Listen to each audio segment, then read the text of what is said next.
A special thank you to each of our subscribers who make this channel possible.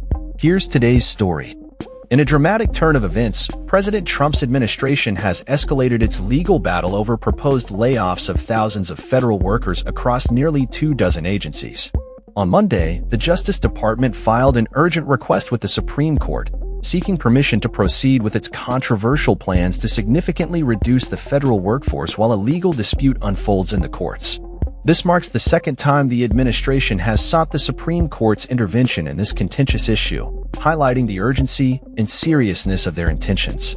The request comes in response to a temporary restraining order issued by U.S. District Judge Susan Ilse-Tun, which has currently halted the administration's efforts to implement widespread reductions in force, RIFs. This order has left many federal employees in limbo as they await clarity on their job security.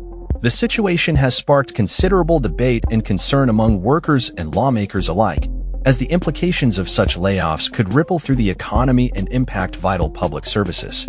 In its emergency appeal, the Justice Department argues that the district court's ruling is fundamentally flawed, claiming it rests on an indefensible premise that the executive branch requires congressional approval to make personnel decisions.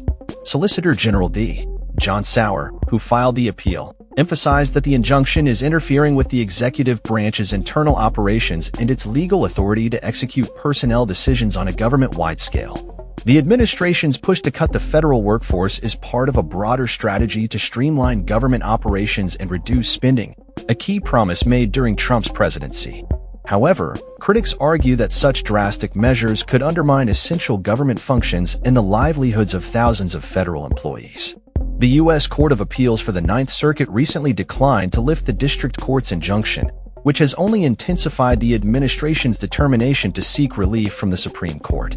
The stakes are high as the administration seeks to resume its plans for RIFs, which have already been set in motion across more than a dozen federal agencies.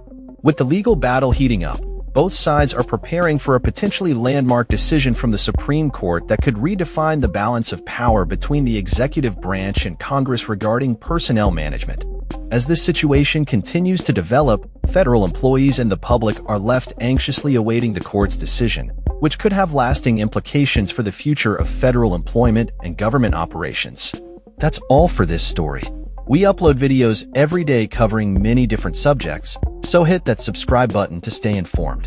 Thanks for watching.